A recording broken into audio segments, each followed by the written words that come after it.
Maayong adlaw mga higala, lain na pud nga kabuntagon ug karon na ako sa balay sa customer nga akong gi servisan karon adlaw.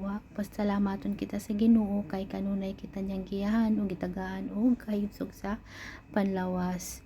Ug mao ni ang resulta sa akong gihimo sa iya guys. Ombre nails, French ombre. Og inshallah nagustuhan niya pag-ayo ang akong gibuhat sa iya.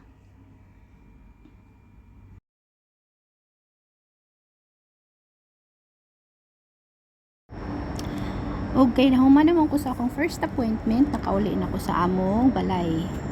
Unya magluto di ay dayon ko guys karon para sa akong 3 days nga sudan para sa akong lunch.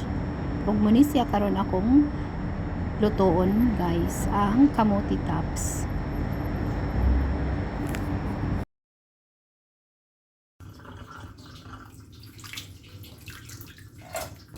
By the way guys, kani din kamote tops nga akong ganaluto karon kay hinatag ra ni ate ang silingan diri sa flat. Kay sa iyang trabahoan dagan sila og tinanong nga inani. Og Pilipinas siya guys. So mahilig siya og luto inani. So kada dala niya iya kong gahinan ani. Salamat kayo ate sa imong paghatag aning kamote tops. Ug karon sugdan na nato pagluto sa atong kamote tops guys. Ang ako day sagol ani guys ang sardinas kay mao ra magyud ni siya ang lami nga isagol aning atong sudan nga kamote tops.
Og gigisanin ako ang ahos guys. First step gud ni siya ang ahos no sa mga Filipino. Unahon gud pag golden brown na ang ahos, isunod na din nato ang bombay. Og kinahanglan dili sad nga masunog ang bombay kay para dili pait ang atong luto. So, padayon lang ta sa atong paggisa guys, hangtod nga mahimo siyang golden brown na yung color sa bombay. Kay kung dili nato ni siya ukay-ukayon, masunog man na siya. So, dili pud maayo kay mahimong pait ang atong niluto.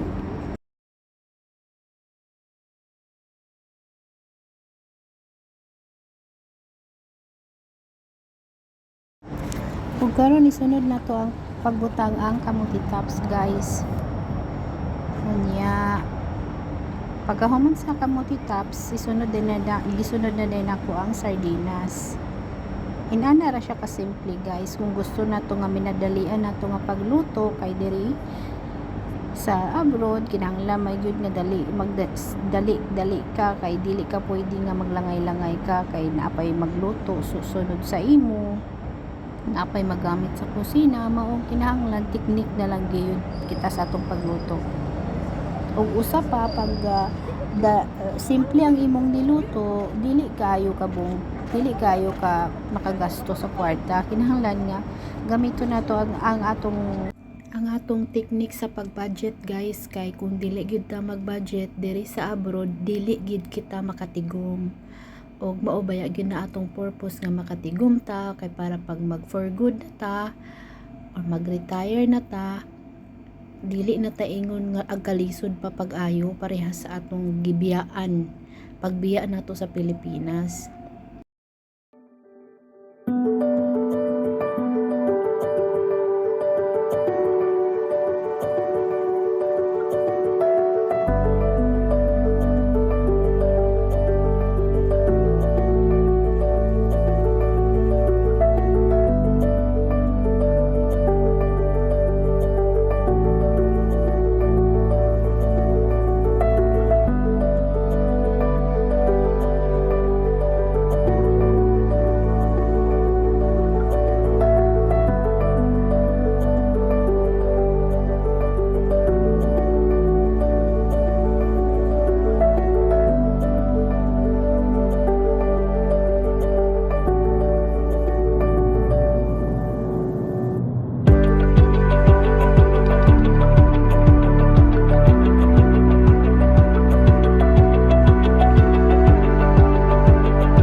Og dani day guys, human ako gluto no, dali ra kaayo gyud kaayo, basta simple lang ang atong ginaluto, dali ra kay tama human pagluto. Kamo ba guys, unsa inyong mga teknik diha sa pagluto, i-share kanang minadali lang nga luto ba, tagaisan ta ninyong idea.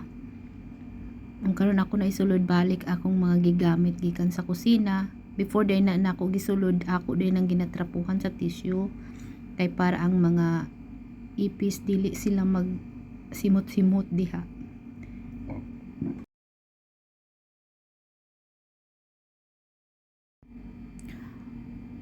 Og lain pa ato guys, before day ko nagluto, nagsalang day ko sa washing machine. So ako pong nilabhan, nahuman na pud siya, so kinahanglan na pud na siya i-dry. Unya kay dili man ako mahawiran ang akong ang kaning taklob sa dryer, ako na lang sang kuanon, ako na lang sang biyaan kadyot akong unahon dito paginlo ang kusina kay nakahawid manggod ko og magkamera sa kaning cellphone. Maong unahon lang sana ko diri guys.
Nakakadaog na day ko dani guys kay gitawag ko ni ate.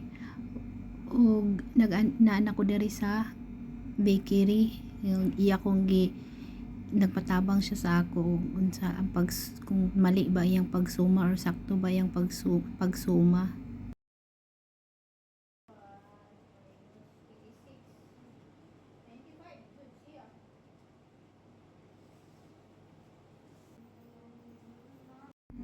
Og ayan guys, pauwi na kami ni ate. Hinatid ko na siya sa elevator nila. Parehas may building ni ate pero diri siya sa pikas nga bahin. Ako dito ko sa pikas nga bahin. Please subscribe guys sa akong video para madugangan ako mga followers. Thank you.